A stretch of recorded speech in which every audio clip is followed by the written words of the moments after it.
Senior Manager for Strategy and Engagement at the Museum of Jewish Heritage, a living memorial to the Holocaust.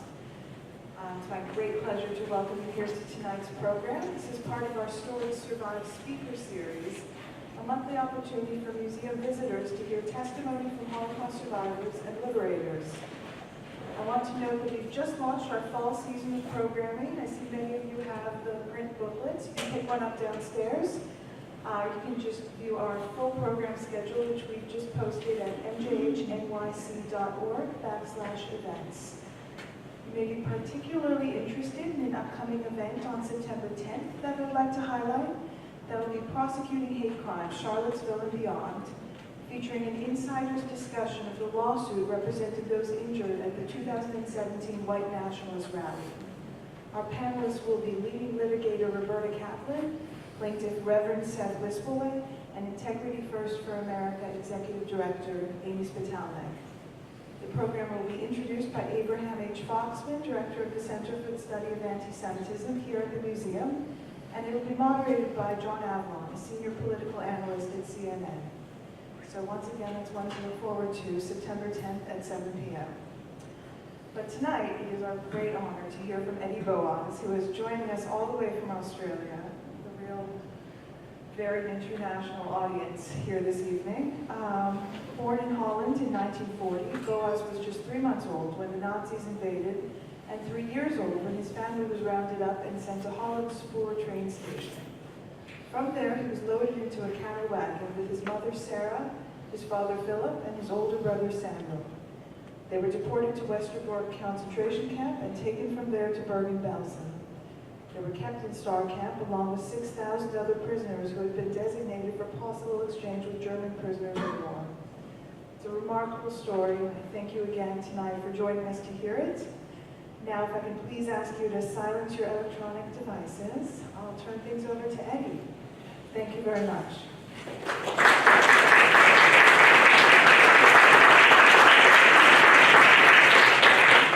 Thank you very much. Can you all hear me? Yes. Can you all understand American, Dutch, Australian? That's good, because that's the only languages I know. As you've just been told, my name is Eddy Boas, but I was born Elias Boas on the 26th of January 1940. Your birthday? On one day, but you're the same day as my grandfather, yes. My parents always called me Eddy, never Elias. I was named after my mother's father, my grandfather, but they always called me Eddy. So on the 26th of January, when I was born, my parents were tickled pink, as we say in Australia. They were happy. I had a brother who was born in 1935. My parents were married in 1934. This is all in Holland, of course. Or as they say nowadays, the Netherlands, but I'll keep on calling it Holland, it's easier to say. My parents' families, both of my mother and my father, had lived in Holland since 1700s, so over 200 years. When the Germans invaded Holland on the 10th of May 1940, which was 3 months and 15 days after I was born, my father was fighting the Germans in Holland, about halfway between the city we lived in, and I was born in the Hague, and the German border. And my mother was on her own with 2 young children. My brother was 5 years old, and myself who was 3 months old. And the Germans came in and bombed the daylight out of a city called Rotterdam, and the Dutch capitulated 5 days later, and now Holland was occupied by Germany. The occupation of Holland was a little bit different to most of the other European countries. The Dutch Queen and the Dutch government had moved the Dutch Queen to England, London, the Dutch government and the royal family to Canada. The Germans took over the running of Holland and appointed a guy called Seyss Inquart, an Austrian Nazi, as the head of Holland and the head of the government. The most unique thing about all this was that the government stayed in place. All the heads of the government departments now reported to, I call them the governor, and they did their job like they did for the Dutch bureaucracy at the time. The first thing that the Germans wanted was the census of all the people that lived in Holland. The Dutch bureaucrats gave the census list to the Germans, which of course gave them all the names and addresses of the Jews that lived in Holland. In those days, 140,000 Jewish people lived in Holland, of which about 20,000 were refugees from Germany and Poland, and the rest were Dutch-born Jews. Some had seen what was going to happen beforehand, and about 10,000 fled overseas to England maybe, and another 5,000-10,000 went into hiding, which left 107,000 Jews still in Holland, who over the next few years most of them will disappear from this world. Out of the 107,000 Jews deported to concentration camp, and 102,000 were murdered, only 5,000 survived. After the Germans took over power, initially life didn't change that much. My father came back from the war zone. He had stolen a jeep with a few other soldiers, went to the Hague, went into our flat. We lived in a 3-story flat. We had the middle floor. My mother's brother lived on the ground floor. My mother's sister lived on the top floor. My father hardly ever left the place after he was a tall man and very fit man. He was a professional bike rider at one stage of his life, and he hardly ever left the flat. The Germans soon started to take control of the Jews living in Holland. Jewish kids were no longer allowed to go to school, except at a school that's run by Jewish teachers who were also kicked out of their job. Any bureaucrat who was Jewish and worked for the government was also dismissed. The head of the Dutch High Court was a Jewish man, and 6 other judges. He was dismissed.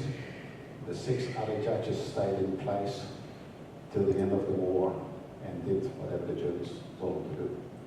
They never found anyone not guilty. Life became pretty tough. Jews were not allowed to own a shop or any business. They had to go to a specially set up bank to deposit all their belongings, money, share certificates, assets that they had. They were only allowed to shop on certain days of the week and at certain hours of the week. Around about 1942, late 41 to 42, things got really tough. We thought that was tough. Jews were no longer allowed to go to the park. They were not allowed to sit on their balconies or on their porch. They were not allowed to virtually do anything. So the thing is that most Jews stayed at home, and the Germans, because outside the Germans had set up roast blocks with the help of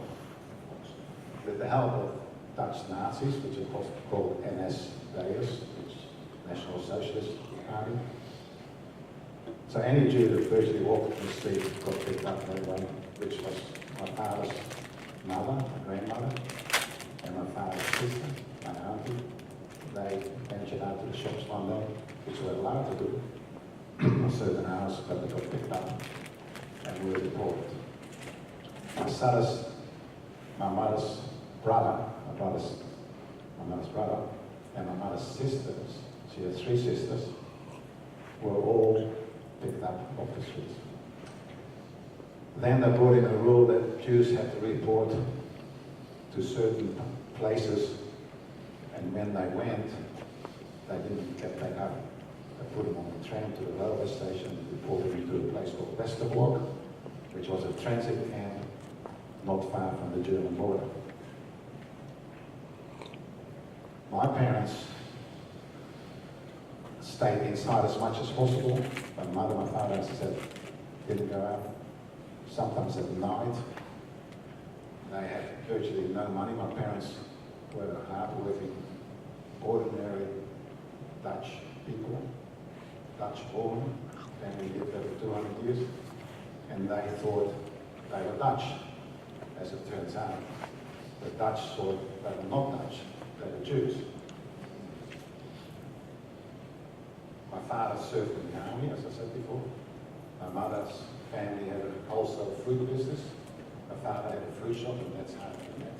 And my father went to buy some fruit from the shop, the wholesale place, and then my mother got married. They paid their taxes. They lived a normal life with people in the streets.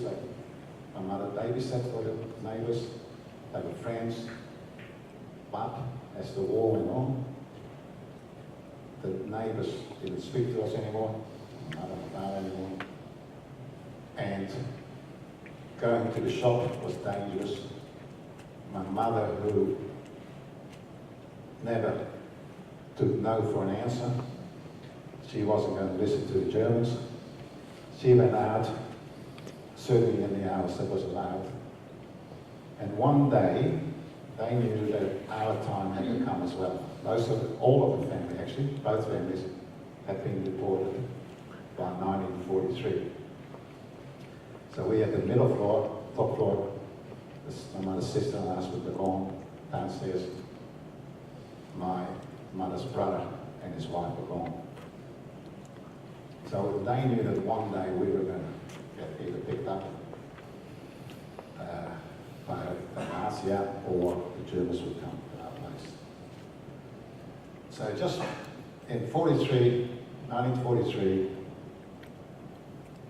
there was a notice came out which was through a Jewish council which the Germans had set up.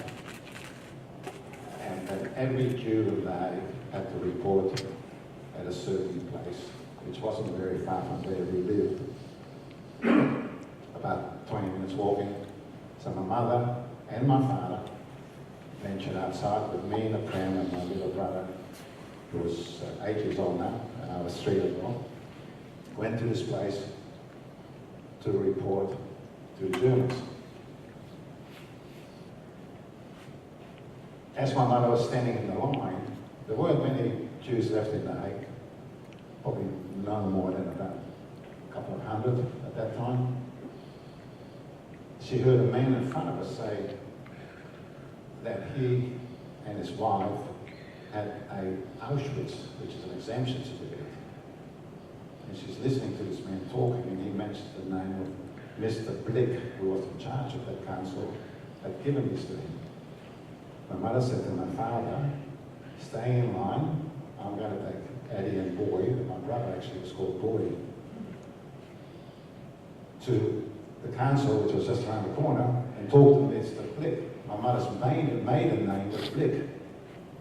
So she rushed up there, left my father in the line, went upstairs to Mr. Blick. Mr. Blick wouldn't see her. She wouldn't leave till he came to see her. So he came to see her, and he said, you have to get me on your niece. And you'd never heard of her. The way my mother, as I said, she doesn't take no for an answer. She was his niece. And you have to give me an exemption certificate, which he did. My mother rushed back to the place where my father was still standing in line, and he got pretty close now. And she's calling out, Philip, that's my father's name. Come here. In Dutch, of course, not in English. And Philip turned around and made his way back. She said, let's go. So out they ran with me in the pram again, went back to our place. This was around about May 1943, and we got an exemption certificate, so when they were on the street, my father still didn't go out, my mother did. They weren't picked up. One day, my mother said that I was growing, of course, but there were no clothes to buy for me and my brother.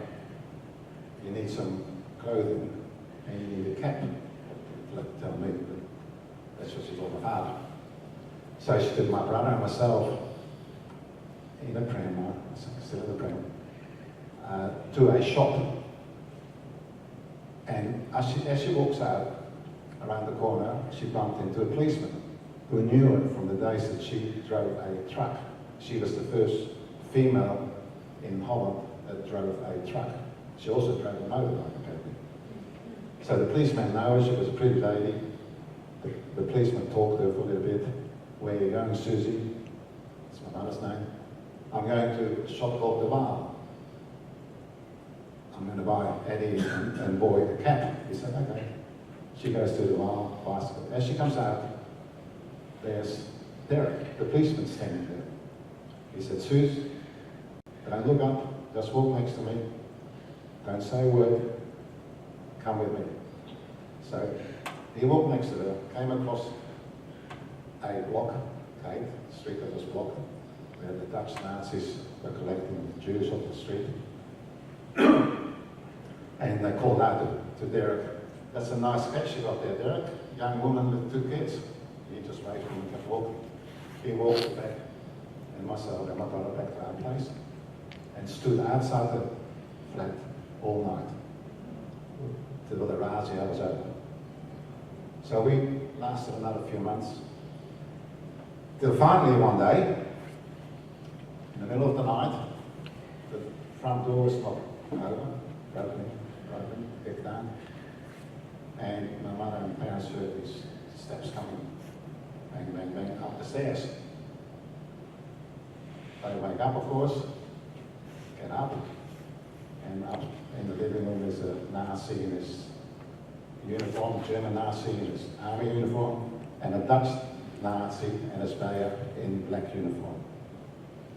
And they said, get dressed, get a bag, come with us. My mother came into my bedroom, my brother in the same bedroom, and dressed us. And as she came outside, she had it wasn't a bottle of baby powder, whatever they called it, a can of baby powder, and threw it at the Dutch Nazi. And he said to her, you made the place dirty. And she said to him, the only dirty thing in this room is you. And he hit her with his gun. And then we were pushed down the stairs into a waiting truck, surrounded by Dutch police, and the neighbours, and there were some other Jews in there, took us to the railway station, which wasn't far away. We were pushed onto trains and had a 2-3 hour trip to Westerbork, the transit camp. It's a fact of life that the Dutch assisted the Germans in disposing of Dutch Jews. It can't be denied. It's not being denied by anyone in Holland, although they don't talk about it. But it's a fact of life. So as you can hear from what I'm saying, I'm not very fond of the Dutch. Well, I'll tell you, today I still follow the Dutch soccer team. I still watch the Dutch cyclists in the Tour de France. I'm not against them.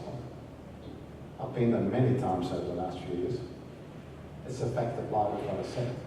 I blame the Dutch people in the 1940s and certainly the Dutch government in the 1940s. We were in Westerbork for about 3 months, and we were due to be deported to a concentration camp. The list comes out every Monday night for Tuesday's train to Auschwitz, to Theresienstadt, Bergen-Belsen, and other camps. The list came out with our name on it, with Bergen-Belsen on it. my mother said to my father, I don't want to go to Bergen-Belsen, I want to go to Auschwitz, where her family was sent. She had no idea what Auschwitz was. Nobody did in those days. My father went to the Germans. He didn't want to know. My father came back to my mother and said, we've been sent to Bergen-Belsen. She said, I don't want to go. He said, he's lived with her for a while, he knew her pretty well. She wouldn't take no finance from him. So he went back to the Germans and they took us off the list for the next day. They put us on the list a week later to Bergen-Belsen. Anyway, so we went on this train. This time they were cattle wagons. You were pushed in the train by the Dutch, and the train had 906 people on board. We were transported to the German border, where a German crew took over from the Dutch crew. We arrived in Bergen-Belsen on the 1st of April 1944. I had just turned 4 years old.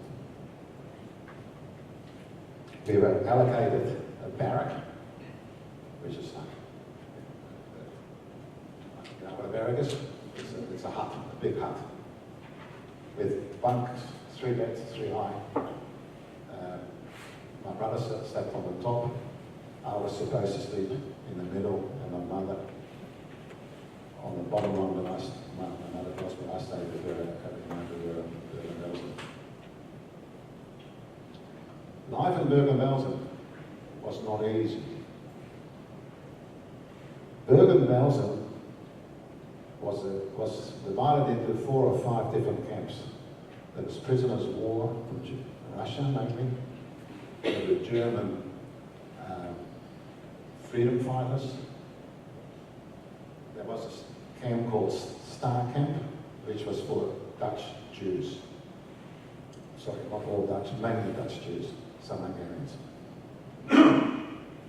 And the idea that the Germans had come up with is to have about 6,000 Jews given special treatment so they would be exchanged for Germans caught in, say, America, imprisoned during the war, or England in those days. And so for every German soldier that was caught, or every German diplomat, they would exchange a Jew.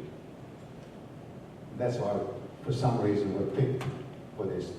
Most people that were picked for this transport were people with relatives in America, or in South America, or in England. Well, we had no relatives in America at all, but we were on this list. Maybe it was the name Boas, or just a bit Portuguese, Spanish. Nobody knows. I could never find out why we're on the list. So my mother's being knocked back by the Germans, and my father being knocked back by the Germans to send us to Auschwitz. It's one of the reasons I'm standing here in front of you, because not many people escaped Auschwitz. So as time went on in Bergen-Belsen, and we were there for nearly 2 years, my father was in a barrack in the men's camp, my mother was in the women's side. My mother's job was to clean the toilets, outside toilets, which wasn't very pleasant, and work in the kitchen peeling potatoes. And at the end of the war, I just jumped a little bit, the Red Cross have these registration cards for each individual Jewish person who's still alive, or non-Jewish still. My mother's job description was, I was going to say it in Dutch actually, potato peeler. Sorry. Yeah, I know. I'm asked the question, how do I say that in Dutch? I'm thinking. I don't speak, I do speak Dutch, but I've never spoken to anybody anymore since my mother died. Aardappels, I don't know. Sorry about that. Yeah, okay. Got to think about that. So life was not easy. My father had a job because he in the army, he worked in the cavalry with horses. He was given a job of given horses to look after and a cart to pick up all the dead bodies that were lying on the ground in Bergen-Belsen and the people that had died in the barracks. It was a terrible job, but it saved our lives. Food in Bergen-Belsen was terrible. Turnips cooked, make a bit of soup with a bit of potato in it and a bit of some piece of bread sometimes. People were dying of starvation, especially kids.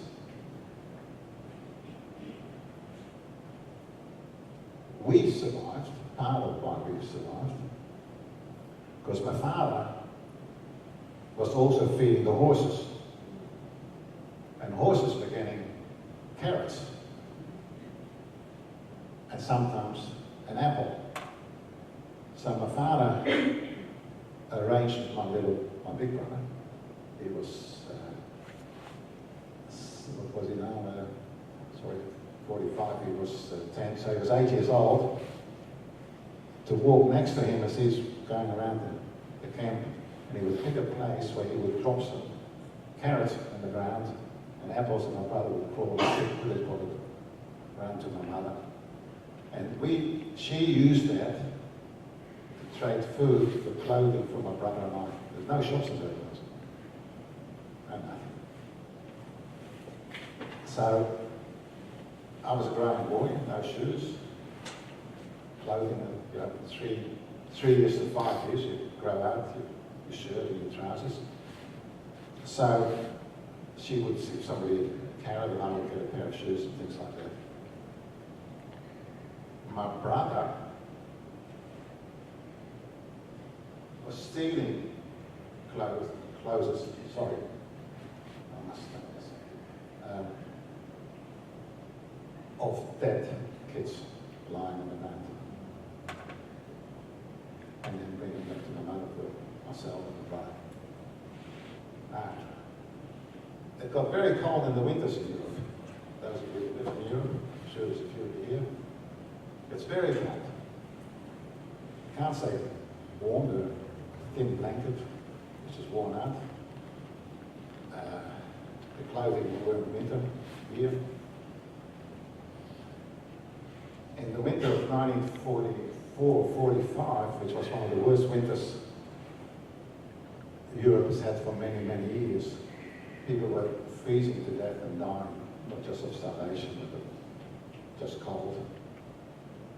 And a disease called typhus broke out in Bergen-Belsen. Thousands died of typhus. My mother told me, when I was complaining about cold feet, just pee on your feet.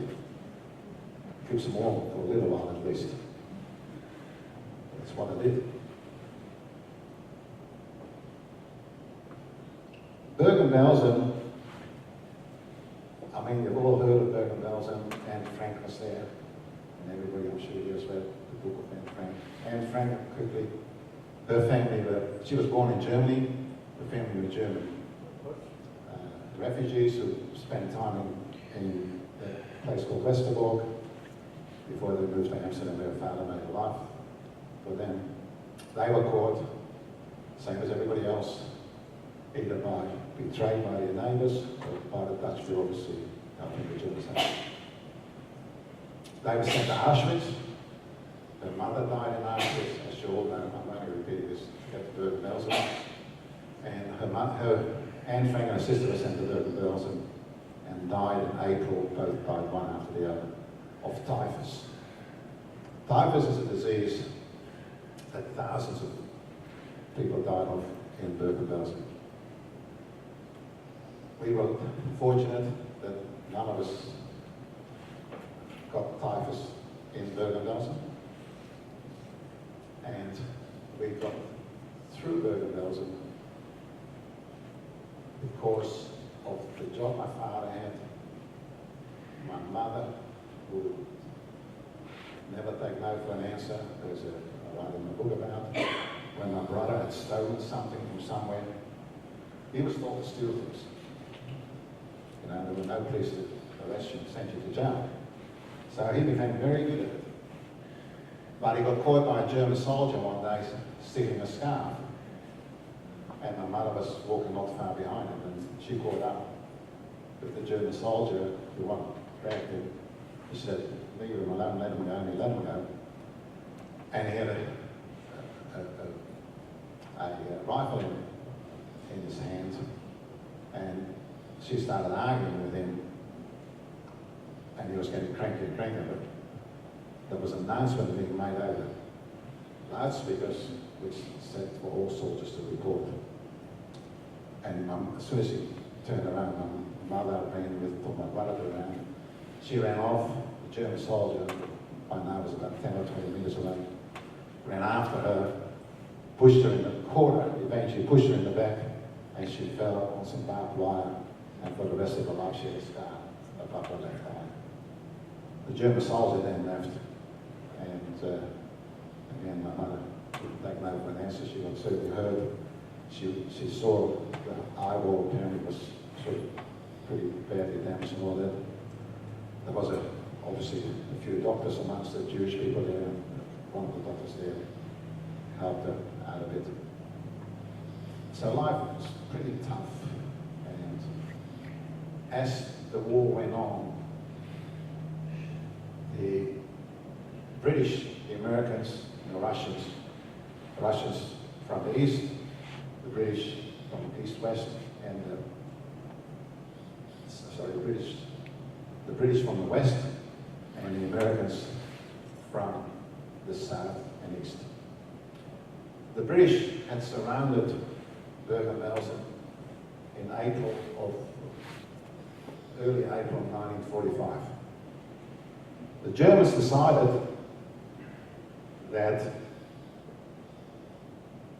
they didn't want the British to catch any Jews there, find any Jews there. The same as they did in Auschwitz. The reason Anne Frank was deported was the Germans knew that the Russians were going to liberate Auschwitz, and they wanted to ship them out from the east to the west. So they decided the German Nazis who ran Bergen-Belsen to put the Jews on a train to a place called Theresienstadt in the east, which was in Czechoslovakia, what was called in Czechoslovakia. There were 3 trains. They departed between the 6th and the 10th of April. Nobody can confirm the actual date, except my mother, who knew exactly when we had left. So we had to march all the Jews, close to 6,000 Jews that were in the Star camp, had to march to the rail platform about 6 kilometers away and waited on the platform for trains. The first train left around about the 7th of April with mainly Hungarians on board. The second train left about the 8th of April with mainly Dutch and some Hungarians on board. The third train was all Dutch, about 1,500 on, and on which we were pushed, the 4 of us. My mother, my father, my brother and I. And I was 5 years in. There were cattle wagons, no food, no water. The normal time a trip would have taken from, in those days, from Bergen-Belsen to Theresienstadt is probably a day. The first train was liberated by the Americans. The second train made it to Theresienstadt, and nobody knows what's happened to the passengers on board there. The third train, which is our train, was liberated 14 days, 2 weeks later, by the Russians. What was happening in Germany in those days, the Americans and all the Allies were either bombing the railway lines to try and avoid the German troops from escaping. So our train, which 14 days, went north, south, it zigzagged its way through Germany to Berlin, where the train was stuck for 2 days, because the Germans didn't know what to do with the train. They didn't want to be caught by the by the Americans or the Russians. So for 2 days, no food, no nothing. The only way to get food is when the train stopped for bombing or something, jump off, go to the farm, steal some potatoes, which my mother did. My father was getting sick, and bring potatoes back to the train. One of those occasions, my mother jumped off, and when she came back, the train was gone. And she was with a friend of hers, another woman. And she and her friend decided to walk along the railway track, and further up, there's a train standing there, and it's the Hungarian train. So they jumped on that Hungarian train, that's the train number 2, that actually made it to Therese and stuff. But as they go along, the train stopped again, and on the other track was the Dutch train. So she jumped off, she ran along there, called out Philip, my father got there, and she got back on board. If she hadn't, she would have been sent to Therese and stuff. So the Russians liberated this train on the 23rd of April, 1945. The train got surrounded by Cossacks on horseback and carts. My brother was the first one to see the Russians. My father and my brother jumped off the train, and so did everybody else. The German Nazis had all fled by then, and the Russians liberated the trains. To all the 2,400 people had died on the train with typhus and starvation. So there was about 2,000 left. Took the 2,000 Jews off the train to a little town called Trobitz. The Russians kicked the Germans, a lot of the Germans, out of their homes and put Jewish people in there.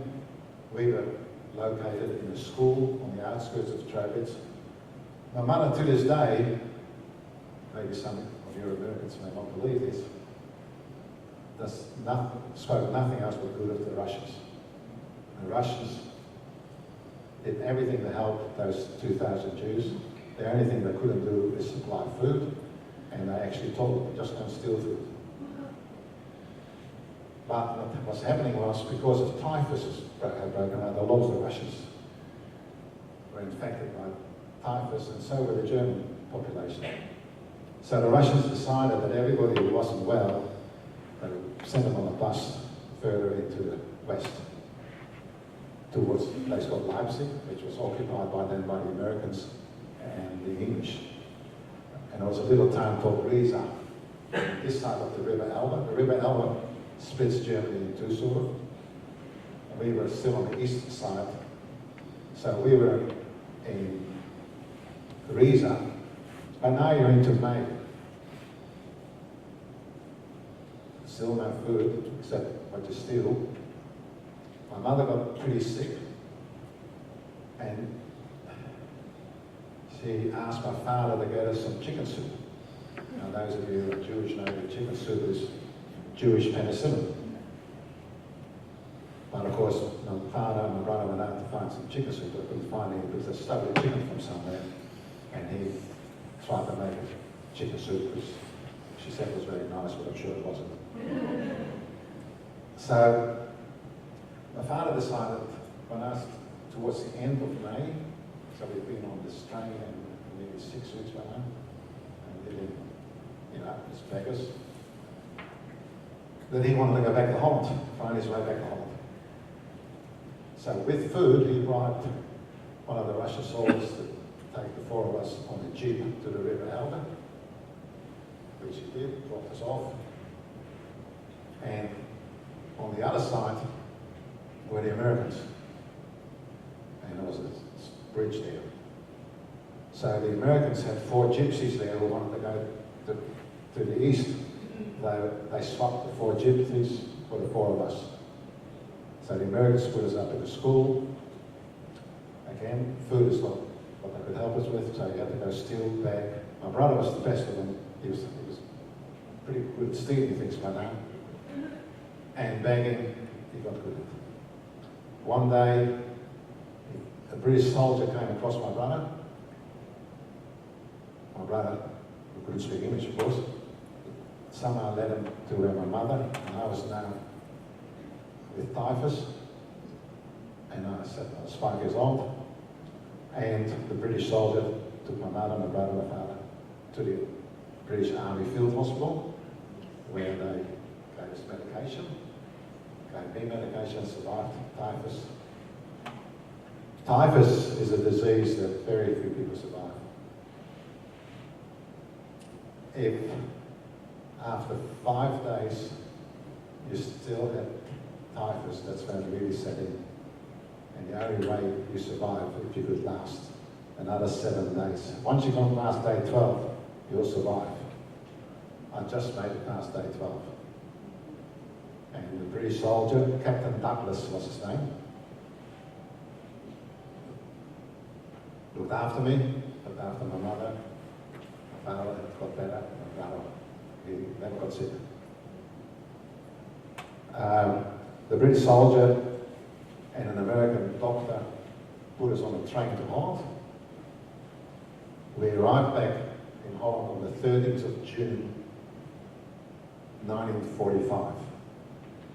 I am rushing a little bit through the whole thing because we've got an hour altogether, so I'll do one of these time for questions as well. So, we arrived back in Holland. The Red Cross meet us. That's where my mother and my father found out that their whole family is wiped out. Between the two, 64 members of their family. I never had an auntie, I never had a uncle, never had a nephew, never had a cousin. Never had a cousin or a niece. My birthdays after the war were an issue. My father, my mother, my brother, and come to the other part in a minute. So when we got back to Holland, we got registered by the Red Cross. They found out they had no family. We take a bus to the Hague. We get out of the bus. My parents go to the flat where we used to live, which is 39 Kruidenhofstraat. That's Dutch. And knocked on the door. People opened the door. What do you want? Well, this is our flat. No, it's not. It's our flat. Get lost. And they went to the Dutch police. They told them to get lost. They went to the city council. They told them all in the one day. Because nowhere to live, nowhere to stay. Again. So they heard about a monastery just not far away in the Hague, or convent, and they went there and they put us up. And my father went around the city looking for relatives, and he found a non-Jewish aunt who was running a pub. Is that Bergen? Yeah. It's a hotel that sells beer. It's not a hotel where you stay, but sells drinks. And my distant auntie, there you go, got an auntie, put us up. And it's the first time that I live in a real life. Somebody's home, a real bed, food, real food. I was nearly 5.5 years old. It's about the first time I had a glass of milk. Never seen vegetables before. To this day, I don't drink milk and eat vegetables, except spinach. I do like spinach. I don't eat any other vegetables and do not drink milk. I survived because of all my parents, my mother especially, did for me. We had no home when we came back. They didn't give up. They talked a Jewish council, which was set up by the then Dutch government, who had returned from Canada and America and England. They were put up in a flat, similar ground floor, middle. We were given the middle, the ground floor, the two elderly people.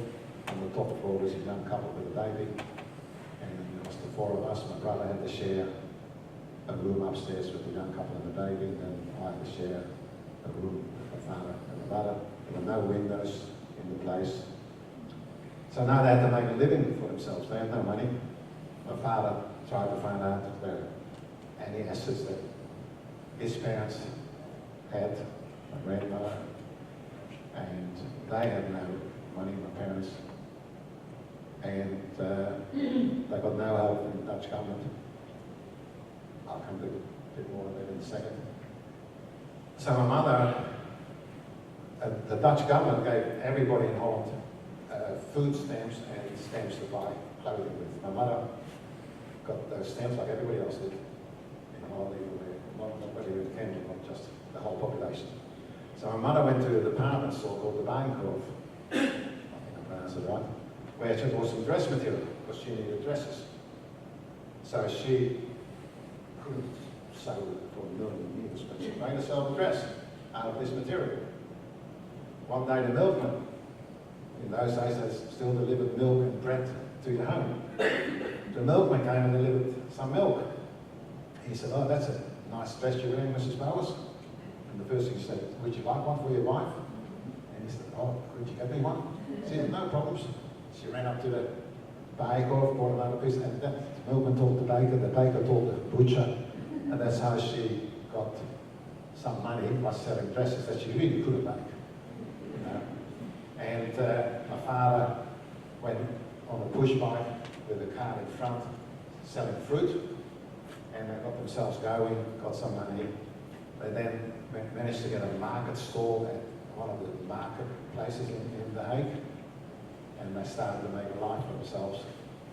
They opened a shop actually in 1947, selling a haberdashery shop, selling clothing here and anything to do with it because, hey, my mother was a dressmaker.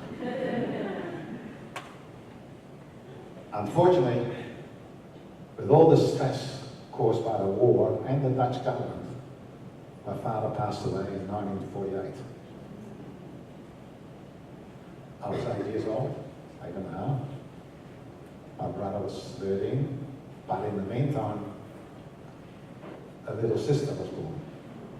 And there's one of her sons sitting right there, stand up.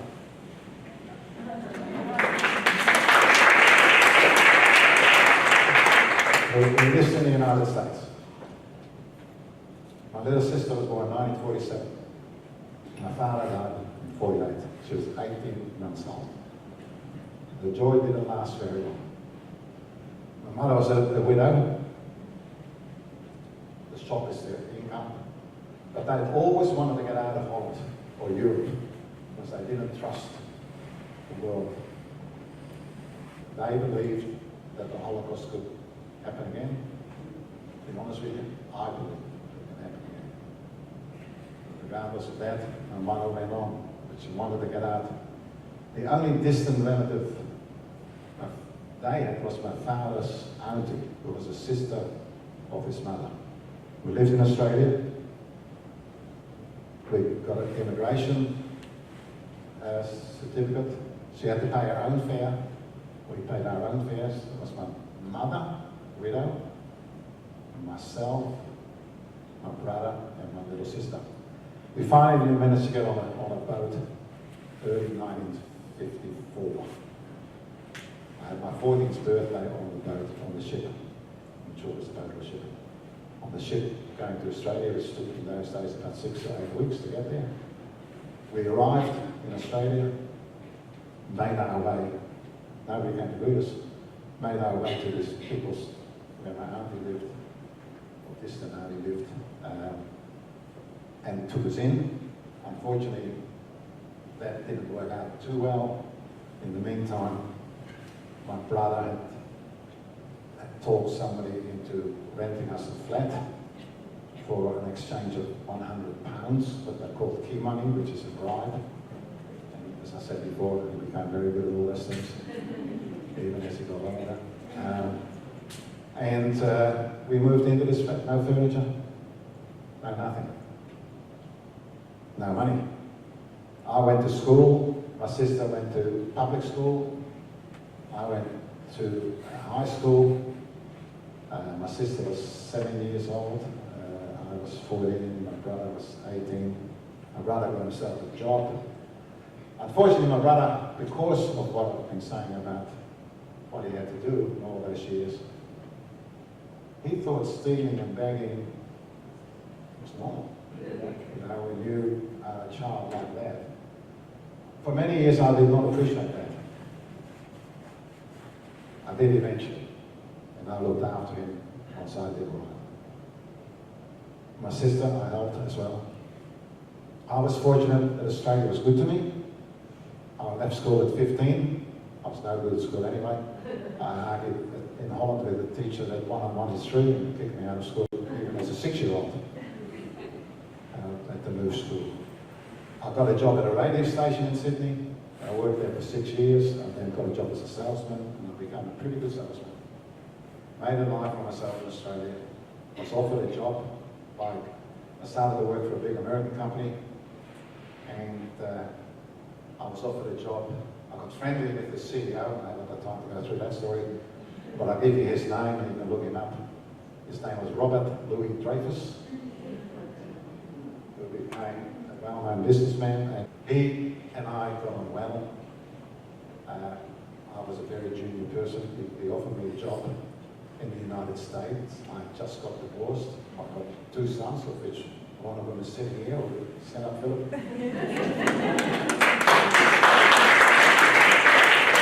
We flew over from London today, especially to come here and speak.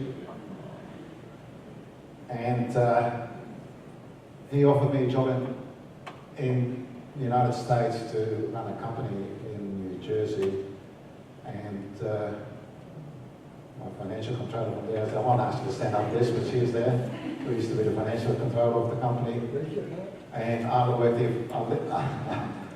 in the Upper East Side, paid for by the company, by the way, so I had no money, for 4 years before returning to Australia, where I returned having learned a lot about business in America, and I can say to you, I made a successful life for myself. I do quite a bit. I wrote a book about my life. My mother died in 2001. I always thought I owe it to my mother that nobody should forget how we as a family, which apparently is unique according to the Red Cross, survived as a family.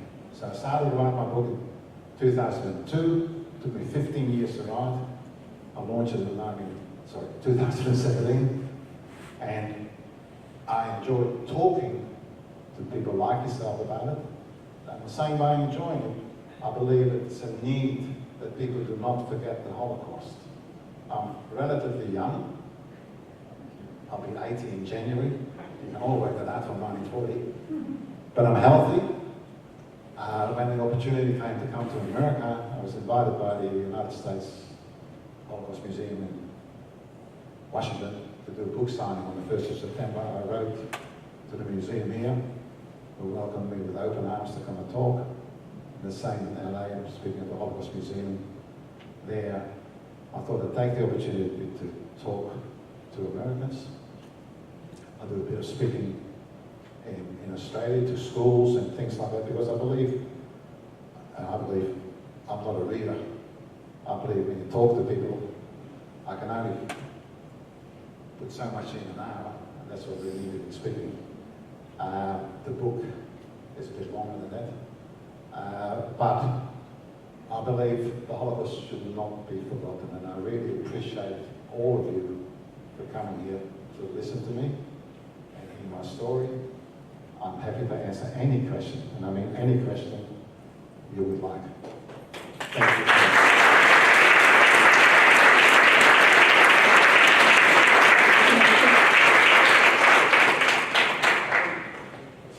Yeah, there's a microphone. That's it. No, I don't need it, believe me. It's on the camera. Oh, okay. Most Americans have the image of Holland as always being very anti-Nazi. Now, I've heard a few things, including from you, that indicate that it wasn't quite so rosy. Obviously, during the time of the occupation, you were too young to extrapolate, but when you came back, and from what you found afterwards, what would you say was the percentage of people who were horrified as to what the Nazis were doing to the Jews? What percentage were glad, and what percentage were just totally indifferent? I'm not sure I can talk percentages. First of all, only 5,000 Jews survived out of 107. That's the highest per head of population of any country in the world. Sorry, any country in Western Europe. Denmark, same size as Holland, 95 of the population survived. When the Jews were ordered to wear a Star of David in Holland, the Dutch just took it. In Denmark, the king of Denmark and the whole population went on the streets with a Star of David. There's one of the differences why. What percentage of the Dutch, I can't give you percentages, but it'd be a small percentage that welcomed the Jews back. There'd be a large percentage that tolerated it, and it would have been a small percentage, I would say, that hated it, so hated in inverted commas. That's my guess. I can't, all I can tell you about is how the Dutch government behaved after the war, and that was going to take me too long to explain to you, but I'll tell you that what, there was, in 1974, which is nearly 20 years later after the war finished, that the Dutch government brought in a compensation scheme for Holocaust survivors. 20 years of delivery. And I tell you, and I wasn't entitled to a penny of it. Because by then I'd made a life for myself in Australia, and I was earning too much money for them, but I was only earning a wage. But I don't care, I don't need their money, especially today. Sorry, the gentleman else was, you still have a question? Yeah. Just get the microphone, please. Just get the microphone, please. Sorry. So very few people who ever lived went through something like what you went through. My question is, what level of anger have you carried since then, and what level of forgiveness you have?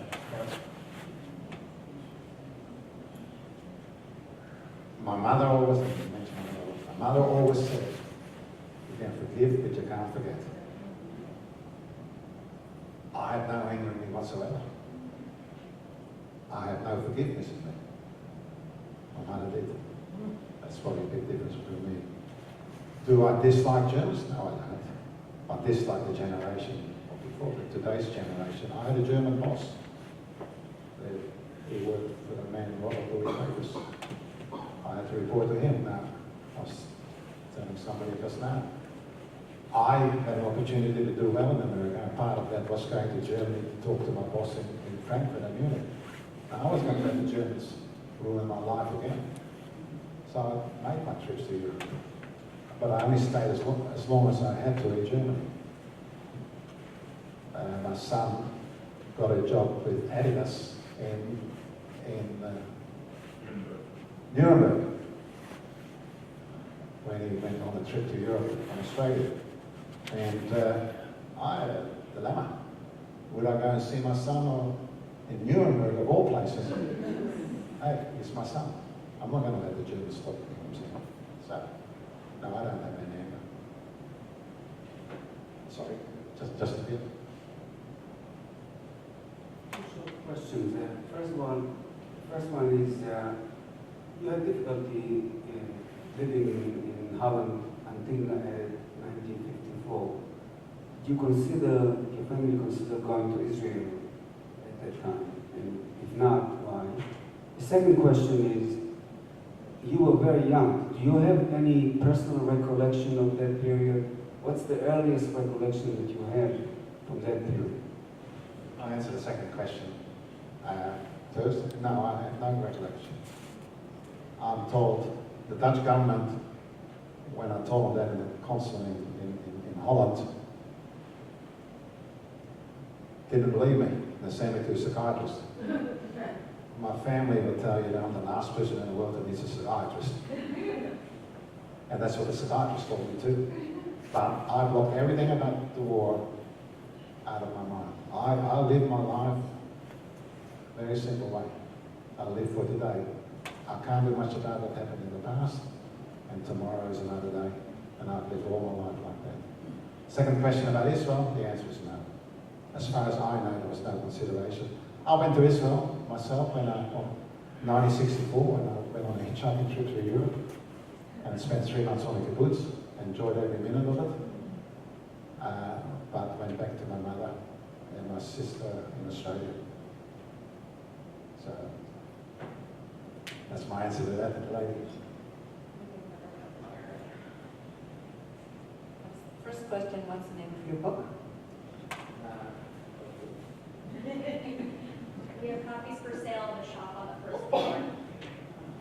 I'm not a victim, I'm a survivor. And you see here the picture of Bergen-Belsen concentration camp, and you see at the bottom the picture of the beach.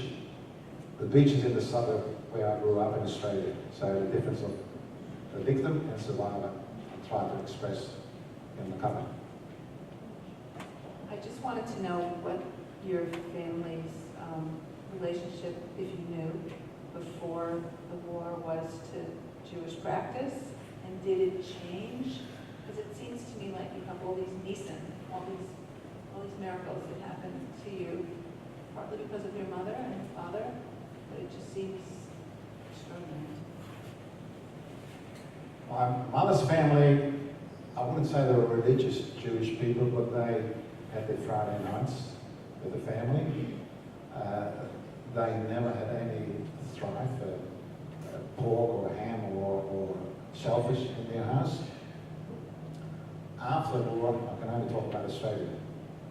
My mother would not allow ham and pork in the house, and I have never eaten, whether they don't know of, ham, pork or whatever, shellfish. You didn't miss anything. Never. And I'm not religious, but I believe, and I know many of you are not Jewish, I believe that everyone who have Jewish parents and don't believe in being a Jew all have something Jewish inside them. Like me, it's not eating. Others go to their holy place, to the synagogue. I used to younger, I don't anymore. I'm a member of the synagogue, but I haven't been there in years. Do I believe in the religion? I don't know. I believe the Jewish religion is a tradition, which I believe strongly in, but a religion I'd rather not talk about, if you don't mind. Did your parents ever think about leaving Holland or going into hiding? No. My father, as I said, was in the Dutch army even before the war. He was a true Dutchman. He didn't think that the Dutch would turn on the Jews. My mother didn't. She was well known in The Hague, which was only a small city in those days, it was about 500,000 people. So no, they never did. And they probably didn't have the money to pay somebody to go to hiding or flee. So, yeah. And my father would have always stood out anyway as soon as he was sort of there and there before they were big fellas, and he was a big man. So I think that's his name.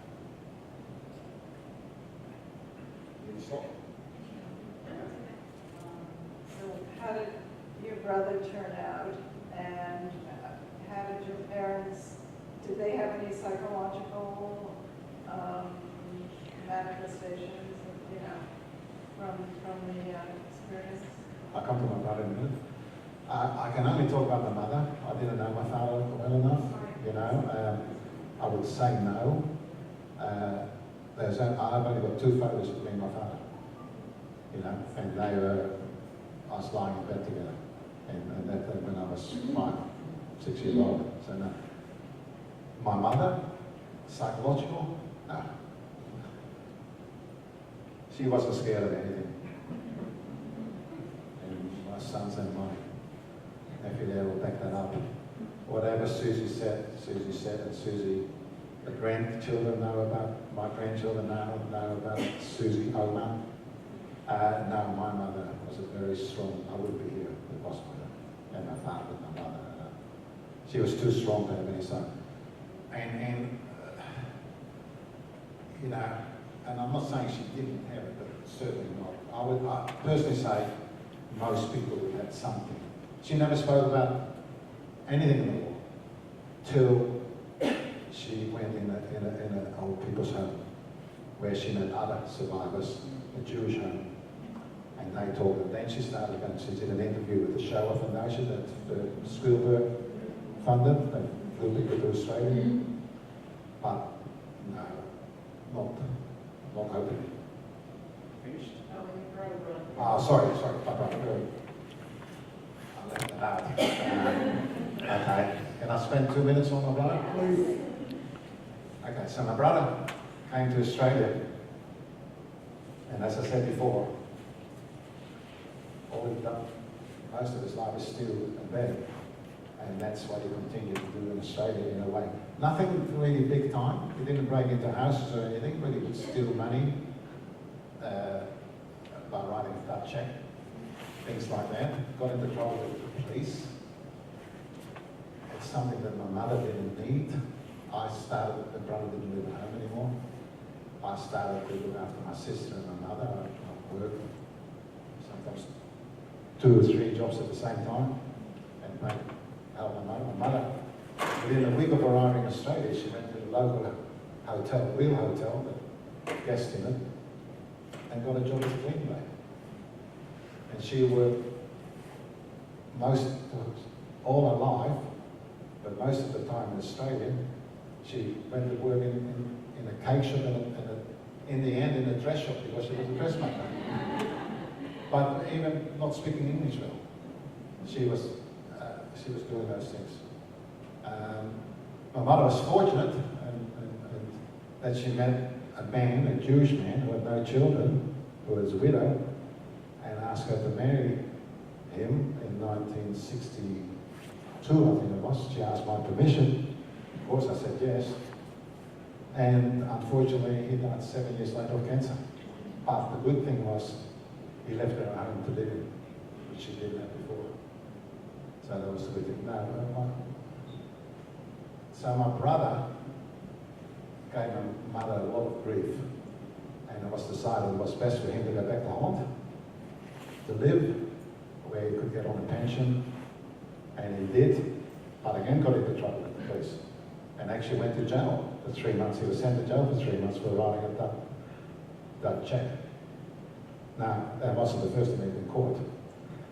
I wasn't very close to my brother in those days. I was working hard and didn't understand.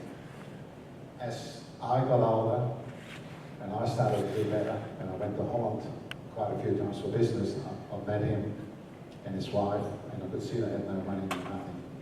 I was doing well. I looked after him. He was sent to jail, and I'll quickly tell you that, just to answer the gentleman's question over there. He was sent into jail. He was put in a cell by the judge next door to the worst Nazi criminal who was responsible for sending all the Dutch Jews in Amsterdam to the concentration camps. In the cell next to him was the one who was responsible for sending all the Dutch Jews in the Hague. So they had no empathy whatsoever, the Dutch. And he talks about that, he told me the whole story, that these Germans treated it as if nothing had happened. And they got pardoned, I was trying to speak French here, pardoned by the Dutch Queen, only about 1/3 of their sentence. So, yeah, a question about my brother, that's the answer. No, he passed away in 2017, so only recently. I went to Holland, of course, to his funeral. My sister passed away in 2012 in Houston. I was fortunate to have spent a week with her while she was in hospital. I'm the one left. That's another reason for writing the book. Until 120. I didn't hear that. Until 120 you'll be around. Okay. Thank you very much. I think it's something